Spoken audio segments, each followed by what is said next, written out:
Hello বন্ধুরা, কেমন আছো সবাই? আশা করছি সকলেই অনেক ভালো আছো। প্রিয় বন্ধুরা, আজকে তোমাদের জন্য নিয়ে এলাম আরও একটি নতুন গল্প। আশা করছি তোমাদের দাঁড়িয়ে যাবে। তাই ভিডিওটি শুরু থেকে শেষ পর্যন্ত দেখো। একদিন আমার মাথায় খুব যন্ত্রণা করছিল। আমার দেওর বলল, বৌদি এসো, মেসেজ করে দেই। যখন দেওর মেসেজ করল, তখন আমি এত শান্তি পেলাম যে পুরো রাত যেন আমার কোনো হুঁশই ছিল না। তারপর আমি প্রত্যেক দিনই আমার দেওরকে দিয়ে মেসেজ করাতাম। আর ওই দিন আমার শরীরে তেল লেগেছিল। পরের দিন আমি ক্যামেরা লাগিয়ে দেওরকে ডেকেছিলাম। যখন সকালে উঠলাম, তখন ক্যামেরায় দৃশ্য দেখে আমি তো পুরো ক্ষেপে উঠলাম। আমার দেওর তো আমার সাথে। কখনো কখনো আমরা সম্পর্কের সীমানার খেয়াল রাখি না, আর এই কারণের জন্যই আমাদের অনেক লোকসান হয়ে যায়। প্রত্যেকটা সম্পর্কের একটা সীমা থাকে, আর যদি মানুষ ওই সীমা পার করে যায়, তাহলে সেই সম্পর্ক তার জন্য সমস্যা হয়ে দাঁড়ায়। আমার সাথেও কিছু এরকমই হতো। আমি একটা সম্বন্ধে আমার সীমারেখা পেরিয়ে গিয়েছিলাম, আর এজন্যই বরবাদী আমার ভাগ্য হয়ে দাঁড়িয়েছিল। যা কিছু আমার উপর দিয়ে বয়ে গিয়েছিল, সেগুলো আমার পক্ষে ভুলে যাওয়া মুশকিল ছিল। গত কয়েকদিন ধরে আমার মাথা যন্ত্রণায় জেন ফেটে যাচ্ছিল, আর কোনো ওষুধ কাজও করছিল না। আমার রাতের বেলায় ঘুম না হওয়ারই সমান ছিল। আমি পুরো রাত জাগতাম, আর ঘরের মধ্যে এখান থেকে ওখানে ঘুরে বেড়াতাম, বা নিজের বিছানাতে এপাশ করতাম। আবেগের ছটাপটা নিয়ে আমাকে পাগল করে দিত। এজন্য আমার মাথায় যন্ত্রণা হতে থাকত। আমার দেওর পঙ্কজ, যে কিনা বয়সে আমার থেকে ছোট ছিল, সে আমার ভীষণ খেয়াল রাখত, আর আমরা দুজনে বেশ ভালোই মিশতে পারতাম। আমি ভুলেই গেছিলাম যে দেওর আর বৌদির সম্পর্ক ঠিক কীরকম হয়। অনেক রাত অবধি সে আমায় জেগে থাকতে দেখত। একদিন আমার কষ্ট দেখে বলতে লাগলো, বৌদি, আমি তোমার মাথায় তেল মালিশ করে দিচ্ছি, তোমার যন্ত্রণা এক্ষুনি ঠিক হয়ে যাবে। তার কথা শুনে আমি হেসে ফেললাম। আমার মনে হলো যে সে এমনিই বলছে। আমি বললাম, আচ্ছা ঠিক আছে, লাগিয়ে দাও। সে তেল নিয়ে আসলো, আর আমার মাথায় ভালোভাবে মেসেজ করতে লাগলো। তার সাথে সে তার পুরো দিনের গল্প আমাকে শোনাতে লাগলো। তার আঙ্গুলের দ্রুত মেসেজ আমায় ভীষণ শান্তি দিচ্ছিল। আমার রোজ রাতে চা খাবার অভ্যাস ছিল। পঙ্কজ আমার জন্য চাও নিয়ে আসলো। নিজের সাথে করে মালিশ করার পর আমি পঙ্কজের সাথে চা খেলাম আর শুয়ে পড়লাম। আমার এমন ঘুম আসলো যে আমি একেবারে সকালবেলা উঠলাম। সত্যিকারের পঙ্কজের মেসেজ এত যেন জাদু ছিল। আমি অনেক বেশি শান্তি অনুভব করছিলাম। অনেকদিন পরে আমার এরকম গভীর ঘুম আসলো। সকালবেলা উঠে যখন আমি স্নান করতে বাথরুমে গেলাম, আমি তখন ভীষণ অবাক হলাম যে আমার পুরো গায়ে কোথাও কোথাও তেল লাগানো। বোধহয় আমি ঘুমের ঘোরে নিজেই মাথার তেল এদিকে ওদিকে লাগিয়ে দিয়েছি। ঘুম পুরো হওয়ার কারণে আমার মাথার যন্ত্রণা চলে গিয়েছিল। এরপর আমি দিনভর কাজ করতে লাগলাম। আমার বিয়ের 1 বছর কেটে গেছে, আর এই 1 বছর আমি ভীষণ ভালোভাবে কাটিয়েছি। যখন আমি এই বাড়িতে বউ হয়ে আসলাম, তখন আমার দেওর পঙ্কজের মাত্র 6 বছর বয়স ছিল। পঙ্কজের মধ্যে অনেক বেশি বাচ্চাও ছিল, আর সে একদম আমার ছোট ভাইয়ের মতোই লাগত। আমার বর আমায় বলেছিল যে তার বাবা খুব তাড়াতাড়ি পৃথিবী থেকে চলে গেছে, যার জন্য পঙ্কজ তার বাবার ভালোবাসা পায়নি। তার মাও পঙ্কজের উপর আর ঘরের উপর অনেক কম ধ্যান দিতেন। আর আমার বর আকরাম এখানে তো থাকতেই না। এজন্য আকর আমাকে বলেছিল যে এখন সবথেকে বেশি আমি যেন পঙ্কজের খেয়াল রাখি। আমি তাকে কথা দিয়েছিলাম যে পঙ্কজকে একদম নিজের বাচ্চার মতো রাখব, আর আমি আমার কথা পুরো করেছিলাম। আমার বর আকরাম অন্য শহরে চাকরি করত। সে মাসের 4 দিনের জন্য বাড়ি আসত। বাকি পুরো মাসে আমি আমার ছোট দেওর পঙ্কজ আর আমার শাশুড়ির সাথেই কাটাতাম। পঙ্কজ এখন 7 বছরের ছেলে, যে কিনা যুবক হয়ে গেছে। সে আমার থেকে বয়সে মাত্র 4 বছরই ছোট ছিল। সে কলেজ থেকে আসার পর ও বৌদি করে আমার আগে পিছে ঘুরত। আকরামের এখানে না থাকার কারণে আমার বড় ছোট সব কাজ পঙ্কজেরই দায়িত্বে ছিল। পঙ্কজ কলেজ থেকে আসার পর আমার কাজ করে দিত, আর তারপর আমারই সাথে সময় কাটাত। পঙ্কজের সাথে থাকতে থাকতে আমি একটা ব্যাপার অনুভব করেছিলাম যে সে আকরামকে পছন্দ করত না। এমনকি তার কথা উঠলেও সে সেখানে চুপ করে যেত অথবা কথা বদলে দিত। আমি তার থেকে জানতে চাইতাম যে আকরামের থেকে তার কিসের সমস্যা, কিন্তু আমি কখনো এই প্রশ্নটা করতেই পারিনি। আকরামের মা পুরো দিন পাড়ায় ঘুরে বেড়াতেন, আর সন্ধ্যা হতেই বাড়ি এসে তাড়াতাড়ি শুয়ে পড়তেন। পরের দিন সকালবেলা আবার পাড়ায় বেরিয়ে যেতেন। এজন্য আমার তার দিক থেকে কোনো সমস্যাই ছিল না। জীবন খুব ভালোভাবেই কাটছিল। কিন্তু আকরামকে ছাড়া আমি পুরো রাত ঘুমোতেই পারতাম না, আর পুরো রাত আমি এপাশ করে কাটিয়ে দিতাম। কখনো কখনো মন চাইতো যে আমি নিজেই আকরামের কাছে চলে যাই, কিন্তু এখন এমনটা সম্ভব নয়। এজন্য আমার মাথায় মাঝে মধ্যেই ব্যথা ব্যথা হতো। পঙ্কজ জানত যে আমার মাথায় ব্যথা। এজন্য প্রথমে তো সে আমার জন্য ওষুধ নিয়ে আসত, কিন্তু একদিন হঠাৎ সে বলল যে, আপনি কতদিন আর ওষুধ খাবেন মাথা যন্ত্রণা? এর থেকে তো ভালো যে আমি আপনার মাথার মেসেজ করে দেই। আপনি অনেক শান্তি পাবেন। আমি পঙ্কজকে বললাম, মেসেজ করার বদলে কিছুদিনের জন্য আমাকে নিজের দাদার কাছে পাঠিয়ে দাও। আমি নিজেই ঠিক হয়ে যাব। আমার কথা শুনে পঙ্কজ বলতে লাগল, যদি আপনি চলে যান তো আমার কি হবে? আমি তো আপনাকে ছাড়া থাকতেই পারি না। তার কথা শুনে আমি জোরে জোরে হাসতে লাগলাম। সে আমার সাথে এভাবেই কথা বলতো। সত্যিই পঙ্কজের সাথে থেকে আমার একটা অভ্যাস হয়ে গিয়েছিল তার। আমরা দুজনে মাঝে মধ্যেই ঘুরতে বাইরে চলে যেতাম। সে রাতের বেলা আমার জন্য আইসক্রিম নিয়ে আসত, আর আমরা দুজন মিলে রাতভর একসাথে সিনেমা দেখতাম। আমি পঙ্কজের সাথে কেনাকাটা করতে যেতাম। তখন সে আমাকে অনেক মডার্ন আর ফ্যাশনেবল জামা কাপড় কিনতে বাধ্য করত। ঘরের মধ্যে তো সে আমাকে ওড়না গায়ে দিতেও দিত না। আমি যখনই ওড়না নিয়ে কাজ করতাম, তখন সে আমার গায়ের ওড়না টেনে একদিকে ফেলে দিত। সে বলতো, আপনি এটা এত গরমের মধ্যে কি করে পরে কাজ করেন? সে প্রত্যেকটা কথায় আমার অনেক বেশি চিন্তা করত। সে হালকা রঙের জামা কাপড় পরতে বেশি পছন্দ করত। এই জন্য আমি যখনই তার সাথে বাজারে যেতাম, তখনই সে আমার জন্য হালকা রঙের কাপড় পছন্দ করত আর কেনাত। আর তার সেলাইও ভীষণ ফ্যাশনেবলভাবে করিয়ে আনত। আমার জামা কাপড়ের ব্যাপারে তার অনেক রুচি ছিল। আমি প্রায় তাকে বলতাম যে তার বউ তো ভাগ্যবান, যে তার বর তাকে পছন্দমতো জামা কাপড়ের ডিজাইন বানিয়ে দেবে। আমার কথা শুনে সে বলতো যে, আপাতত আপনি ভীষণ সৌভাগ্যবতী যে আমি আপনার জন্য এত মেহনত করি। আর সত্যিই আমি অনেক সৌভাগ্যবতী ছিলাম। কেননা আমাকে সে কখনো কোনো কাজের জন্য না বলতো না। সে আমার অনেক জামা কাপড়েই ডিপ করে ডিজাইন দেওয়া গলা বানাত, বড় বড় পিঠের ডিজাইনও বানাত, যেগুলো মাঝে মধ্যেই আমার কোমর পর্যন্ত চলে যেত। আর কামিজ এতটাই টাইট ফিটিং হতো যে কখনো কখনো তো নিঃশ্বাস নিতেও আমার কষ্ট হতো। কিন্তু পঙ্কজ এরকম জামা কাপড় ভীষণ পছন্দ করত। আমি ওকে আমার বাচ্চার মতো করে রাখতাম। এই জন্য কখনোই তার পছন্দের জামা কাপড় পরার জন্য আমি না করতাম না। হালকা গোলাপি রঙের জামা কাপড় পরে আমি একদিন রান্নাঘরে কাজ করছিলাম। অনেক বেশি গরম ছিল সেদিন, আর আমার পুরো শরীর ঘামে ভিজে যাচ্ছিল, যার জন্য আমার জামা কাপড়ে যেন আমাকে পুরোপুরি দেখা যাচ্ছিল। আর আমি ওড়না ছাড়া তাড়াতাড়ি খাবার তৈরিতেই মগ্ন ছিলাম। তাই হঠাৎই যখন সে পেছন দিক থেকে চলে আসলো আর আমাকে দেখে বলতে লাগলো, আজকে তো আপনি ভীষণ হট লাগছেন। ওর এই কথায় আমি লজ্জা পেয়ে গেলাম আর তাড়াতাড়ি আমার ওড়না খুঁজতে লাগলাম। তখনই সে বলতে লাগলো যে, আমি তো মজা করছিলাম বৌদি, আপনি আরাম করে নিজের কাজ করুন। আর সে রান্নাঘর থেকে চলে গেল। আকরাম যখন আমার সাথে দেখা করতে আসতো, তখন ওই কদিন পঙ্কজ আমার সাথে অনেক কম কথা বলতো। আর পুরো দিন সে পড়ার মধ্যেই মন দিত। আকরাম ভীষণ খুশি হতো যে পঙ্কজ অনেক মেহনত করে পড়া করছে। আর আমিও ওই দিনগুলো আকরামের সাথে এতটা মজে থাকতাম যে পঙ্কজের বদলে যাওয়া আমার চোখেই পড়তো না। আকরাম শুধুমাত্র 4 দিন আমার সাথে কাটিয়ে তারপর চলে যেত। আর তারপর পঙ্কজ আবার আমার সাথে আগের মতোই ব্যবহার করত। সে আমার ব্যাপারে অনেক জেদি ছিল। সে চাইতো সে আমাকে যা খুশি বলুক। ওর এক বন্ধুর ভাইদের বিয়ে ছিল।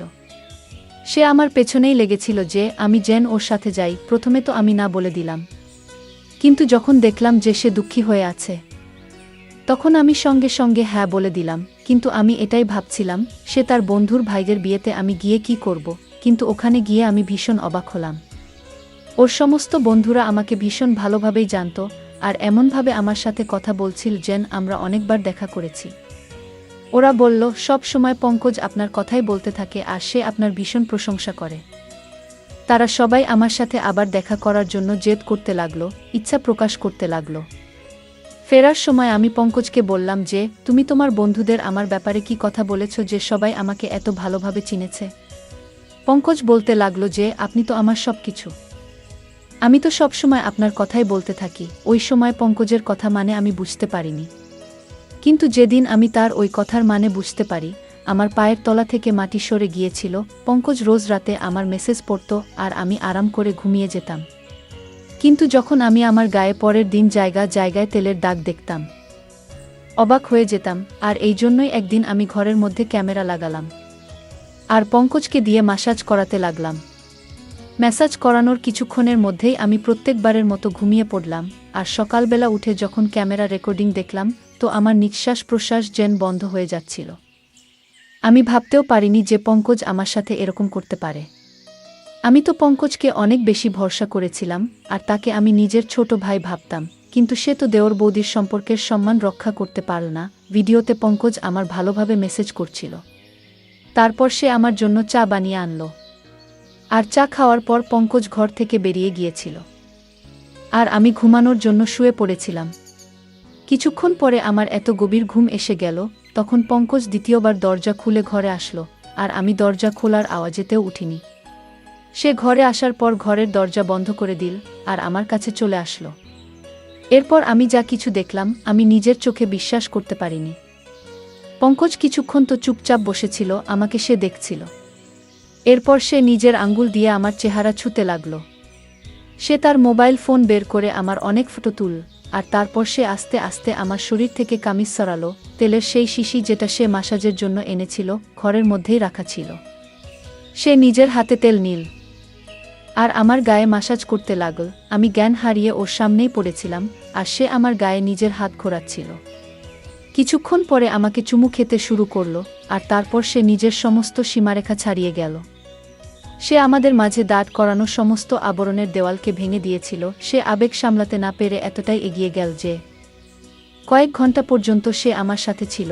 আমি তার সামনে গানহীন অবস্থায় ছিলাম, আর সে পুরোপুরি জোশপূর্ণ ছিল। বেশ কয়েক ঘন্টা আমার সাথে কাটানোর পর ও যেভাবে এসেছিল সেভাবেই ফেরত চলে গেল।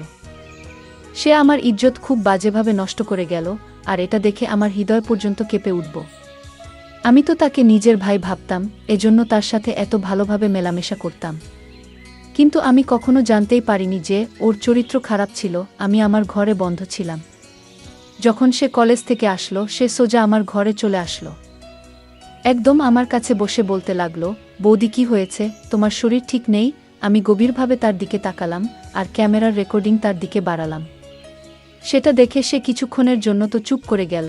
এরপরে সে যা বলল সেটা শুনে পুরো আমার গায়ে শিহরণ জেগে গেল। সে হঠাৎ করেই নিজের ভালোবাসার কথা আমাকে বলতে লাগলো। সে বলতে লাগলো চিরদিনই ভালোবাসার জন্য অভাব বোধ করত সে। যখন আমি তার দিকে ধ্যান দেওয়া শুরু করলাম, তখন তার ভালো লাগতে লাগলো।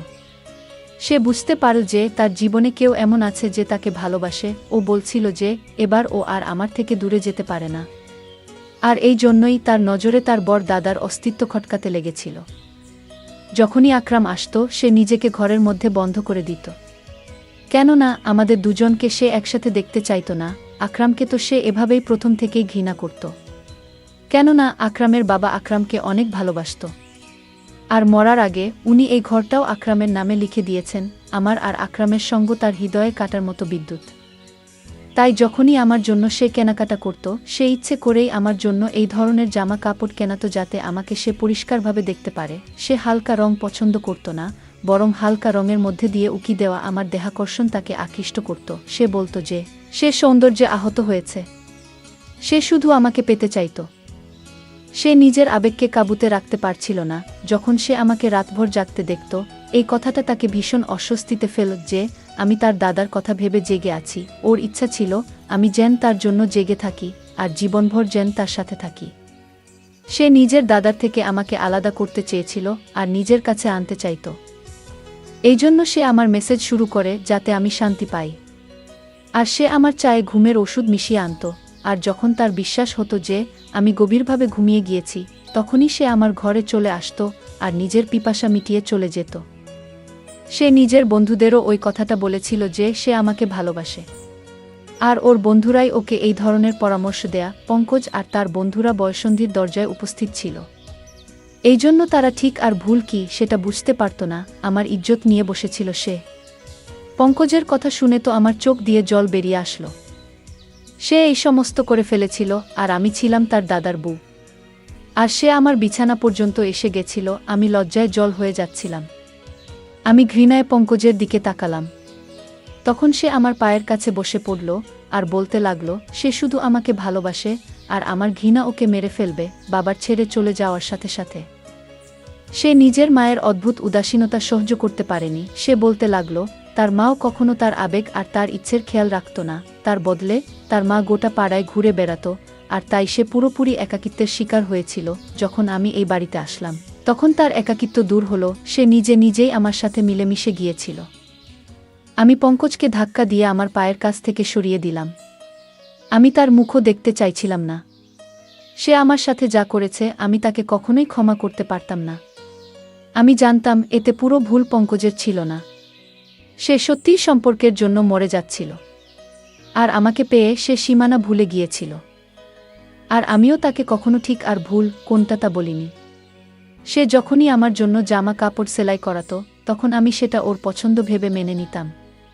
আমি ওড়না ছাড়াই তার সামনে ঘরে ঘুরে বেড়াতাম। আমি তাকে নিজের ছোট ভাই অবশ্যই ভাবতাম। কিন্তু বাস্তবে সে তো আমার ছোট ভাই ছিল না। তার আর আমার সম্পর্ক ছিল দেওর বৌদির। আর আমি এই ব্যাপারটাই খেয়াল করিনি। আজকালকার দিনে যেখানে এক 3 বছরের বাচ্চাও পুরো সব কথাই জানতে পারে, আমি কি করে ভেবে নিলাম যে আমার 7 বছরের দেওর একটা ছোট বাচ্চা হবে। আমি তাকে বললাম, এটাই ভালো হবে যে তুমি আমার থেকে দূরত্ব বজায় রাখো, আর আমাকে নিজের চেহারাও দেখাবে না। আমার পক্ষে এবার তার সাথে একই ছাদের নিচে থাকা মুশকিল হয়ে গিয়েছিল। সে বলতে লাগলো যে এই কথাটা যেন তার দাদাকে আমি না বলি। আমার মধ্যে তো নিজে থেকেই এতটা ক্ষমতা ছিল না যে আমি আকরামকে এত বড় সত্যিটা বলবো। সে ভীষণ লজ্জিত ছিল। আর সে নিজের ঘরে চলে গেল। কিন্তু আমি নিজের নজরেই নেমে গিয়েছিলাম। আমি সঙ্গে সঙ্গে আকরামকে ফোন করলাম। তাকে বললাম আমি এবার তাকে ছাড়া থাকতে চাই না। হয় সে নিজে এখানে চলে আসুক, আর না হয় আমাকে তার কাছে ডেকে নিক। আমার কথা শুনে আকরাম প্রথমে তো অবাক হয়ে গেল যে আমার হঠাৎ করে কি হলো। কিন্তু যখন আমি বারবার বলতে লাগলাম তখন সে বলল সে তাড়াতাড়ি আমাকে তার কাছে ডেকে নেবে। সে কিছু সময় চাইছিল যাতে আমার থাকার সে ব্যবস্থা করতে পারে। আর নিজের মায়ের সাথেও সে সেই ব্যাপারে কথা বলবে। আমি আকরামকে বললাম যে সে যেন 5 দিনের ভেতরে আমাকে ডেকে নেয়, না হলে আমি চিরজীবনের জন্য ঘর ছেড়ে চলে যাব। আকরাম আমাকে কথা দিল যে সে 5 দিনের মধ্যেই আমাকে নিজের সাথে নিয়ে যাবে। আমি এই 5 দিন নিজেকে ঘরের মধ্যে বন্ধ করে কাটিয়েছি। আমি সেসব পুরোপুরি ভুলে যেতে চাইতাম। আমার শাশুড়ির এখনো পর্যন্ত ঘরের সম্পর্কে কোনো হুঁশ নেই। তার নিজের ঘরের থেকে বেশি পাড়ার চিন্তা থাকে। যদি সে অন্যের খোঁজে না থেকে নিজের সন্তানের খেয়াল রাখত তাহলে পঙ্কজ এরকম করত না। সে শিকার হয়ে নিজের রাস্তা থেকে হারিয়ে গিয়েছিল। প্রত্যেকটা সম্পর্কের একটা সীমা থাকে, আর আমি আমার আর পঙ্কজের সম্পর্কের সেই সীমাটা ভুলে গিয়েছিলাম। আর আজকে তারই ফল আমাকে ভোগ করতে হচ্ছে। আমি আমার সমস্ত পুরনো জামা কাপড় জ্বালিয়ে দিয়েছি। এবার আমি বুঝতে পেরেছি যে আমি এই বাড়িতে একজন বাইরের মানুষের সাথে আছি। আর আমাকে নিজেকে এবার থেকে আড়ালে রাখতে হবে। কখনো কখনো আমরা অনেক ব্যাপার ছোট ভেবে নিই, কিন্তু সেগুলো এতটাও ছোট হয় না যতটা নজরে মনে হয়। আজ আমি আমার ওড়নার দামের কথা অনুভব করলাম যে সেটা কত দামি, যখন কিনা আমি প্রায় ধ্বংস হয়ে গিয়েছি। যারা এই গল্পটি শুনছেন আপনাদেরকে আমি এটাই বলতে চাই, নিজেকে সাবধানে রাখুন। ধন্যবাদ বন্ধুরা গল্পটি শোনার জন্য।